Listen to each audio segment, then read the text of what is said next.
एक थे मास्टर पिल्लई, संगीत के धुरंधर। वागा, वागा। और एक था भोला, जो कि नाम और अक्ल से भी भोला ही था।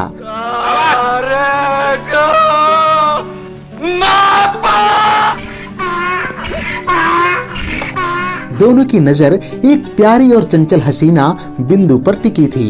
दोनों के आशिकी का आलम यह था कि वो बिंदु को पाने के लिए किसी भी हद तक गुजरने को तैयार थे। अम्मा का फोटो में भी आपका अम्मा का फोटो देखता है कहीं कोडू चटाइल। अरे थम रोक। नमस्ते जी। इन सब के बीच बिंदु भोला और मास्टर पिल्लई को भिड़ाने की जुगत लगाती है और भोला से कहती है कि अगर तुम इतने बड़े गायक हो तो मास्टर पिल्लई को हरा कर दिखाओ। आशिकी में डूबा हुआ भोला आओ देखा ना ताओ बस मास्टर पिल्लई को मुकाबले की चुनौती दे डाला। इस तरह से भोला अपने भोलेपन के खातिर फंस जाता है, पर उसे इस मुसीबत से बाहर निकालते हैं विद्यापति और उनकी मंडली। नियत समय पर मास्टर पिल्लई और भोला का संगीत मुकाबला शुरू होता है, जिसमें पिल्लई अपने संगीत के तरकश से सुरों के तीरों की बौछार भोला पर करना शुरू कर देता है। भोला के पीछे और आजू बाजू छिपे विद्यापति और उनकी मंडली मोर्चा संभाल लेते हैं और अपनी चालाकी से पिल्लई को सुर से भटकाने का प्रयास शुरू कर देते हैं। इन सब के बीच भोला सिर्फ गाने का अभिनय करता है और उसके पीठ पीछे बैठे विद्यापति उसे पार्श्व गायन देते हैं। अंत में इस मुकाबले का नतीजा यह निकलता है कि मास्टर पिल्लई का सुर अटक जाता है और वो हार जाते हैं। है ना बड़ा मजेदार किस्सा। ठीक ऐसा ही किस्सा महमूद साहब ने संगीतकार आर.डी. बर्मन को सुनाया और कहा कि पड़ोसन फिल्म के इस सीक्वेंस के लिए कोई मजेदार गीत तैयार कर दें। यह ठीक उसी दिन की बात है जब इस फिल्म का एक अन्य गीत मेरे सामने वाली खिड़की में का रिकॉर्डिंग खत्म हुआ था। आर.डी. बर्मन के पास ही किशोर दा भी बैठे हुए थे। उन्होंने महमूद साहब का किस्सा सुना और मटकते हुए कहा कि अरे ये बिंदु तो बड़ी चतुर नार है। इतना कहकर वो अटक गए, जैसे उन्हें कुछ याद आया हो। कुछ ही पल बाद उन्होंने आर.डी. बर्मन और महमूद साहब से मुखातिब होकर कहा कि इस सीक्वेंस पर फिट बैठने वाला एक गाना मैंने कुछ ही दिन पहले दादा मुनि के मुंह से सुना था। जब मैंने उनसे पूछा कि यह किस प्रकार का गाना है तो दादा मुनि ने बताया कि यह साल 1941 में आई मेरी फिल्म झूला में मेरे द्वारा गाई गई कुछ पंक्तियां हैं। महमूद साहब और आर.डी. बर्मन ने किशोर दा से अधीर होकर कहा कि आप जल्दी से वो गाना सुनाओ। इस तरह से किशोर कुमार ने दादा मुनि यानी कि अशोक कुमार के लहजे में गाना शुरू किया, एक चतुर नार कर कर श्रृंगार। एक चतुर नार कर कर श्रृंगार ठाड़े अपने द्वार जिया ने किसो जाए चतुर नार कर कर श्रृंगार। इस गाने को सुनने के बाद महमूद साहब उत्साहित होकर आर.डी. बर्मन से बोले कि इसी गाने के पंक्तियों को लेकर कोई मजेदार गीत बनाओ जो कि मास्टर पिल्लई और भोला के संगीत मुकाबले को यादगार बना दे। खैर गाने का मुखड़ा तो अब मिल चुका था। ऐसे में फिल्म के गीतकार राजेंद्र कृष्ण को इसके अंतरे लिखने की जिम्मेवारी दी गई। कुछ ही दिनों में गीत के प्रारंभिक धुन और बोल तैयार हो गए। जब किशोर कुमार ने इस गाने के धुन और बोल सुने तो उन्हें सब कुछ ठीक ठाक लगा। बस थोड़ी बहुत कमी यह लगी कि इसमें कॉमेडी का तड़का नहीं था, पर वो इसके लिए तनिक भी चिंतित नहीं थे क्योंकि उन्हें पता था कि इसमें कॉमेडी का तड़का कैसे लगेगा। फिल्म के सीक्वेंस के मुताबिक विद्यापति बने किशोर कुमार इस गाने का अपना हिस्सा खुद गाते, जबकि मास्टर पिल्लई बने महमूद के हिस्से के लिए एक ऐसे गायक की आवश्यकता थी जो क्लासिकल गायन का महारथी हो और अपनी आवाज में मास्टर पिल्लई के अनुसार मॉड्यूलेशन ला सके। ऐसे में यह तय हुआ कि मास्टर पिल्लई को आवाज देने के लिए मन्ना डे साहब को बुलाया जाए।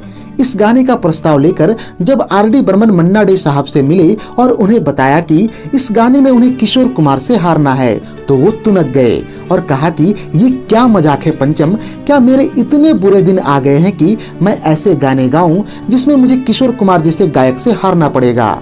एक संगीतकार होने के नाते ये तुम भी भली भांति जानते हो कि क्लासिकल गायन में किशोर कुमार मुझे नहीं हरा सकते। खैर इस मुलाकात का नतीजा यह निकला कि आर.डी. बर्मन मन्ना डे के बंगले से खाली हाथ लौटे।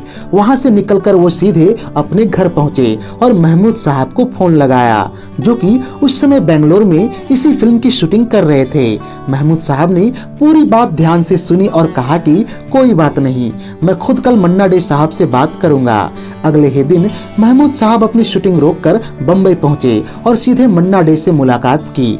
मन्ना डे अब भी अपनी बात पर अड़े हुए थे कि वो किशोर कुमार से कैसे हार सकते हैं। महमूद साहब सारा माजरा समझ गए। उन्होंने मन्ना दा को बड़े प्यार से समझाते हुए कहा कि आप थोड़े ही किशोर कुमार से हार रहे हैं, बल्कि फिल्म के अनुसार मास्टर पिल्लई का किरदार विद्यापति बने किशोर कुमार से हारता है। अब जाकर सारी बात मन्ना डे को समझ में आ गई। या तो आर.डी. बर्मन के कहने के तरीके में गलती थी या फिर उनके समझने में भूल हुई होगी। खैर, इस तरह से वो इस गीत के लिए तैयार हो गए। इसके कुछ ही दिनों बाद मन्ना डे के पास आर.डी. बर्मन का फोन आया और उन्होंने कहा कि आप गाने के रिहर्सल के लिए हमारे बंगले में आएं। नियत समय पर मन्ना डे रिहर्सल के लिए पहुंच गए, पर किशोर कुमार का कहीं भी अता पता न था। अभी वो गीत के धुन और बोल पर गौर कर ही रहे थे कि वहां पर रखा हुआ फोन बजा, जिसके पास ही खड़े पंचम दा ने उसे उठाया। फोन के दूसरी तरफ किशोर कुमार थे। उन्होंने कहा कि मन्ना दा से बात करवाओ। जब फोन पर मन्ना डे गए तो किशोर कुमार ने उनसे कहा कि मेरी माँ आपसे बात करना चाहती हैं। कुछ ही पल में उधर से किशोर दा की माताजी गौरी देवी की आवाज सुनाई दी। उन्होंने कहा कि कैसे हो मन्ना बेटे, तुम तो हमारे घर का रास्ता ही भूल गए। आज मेरे घर आओ, यही किशोर के साथ मिलकर रिहर्सल करना, और तुम्हारे लिए मैंने आलू दम बना रखा है तथा रसगुल्ला भी मंगवाया है। अंत में यह निर्णय हुआ कि किशोर दा के बंगले पर चला जाए। इस तरह से किशोर दा के बंगले पर सभी पहुंचे। खाने के बाद काफी देर तक रिहर्सल होता रहा।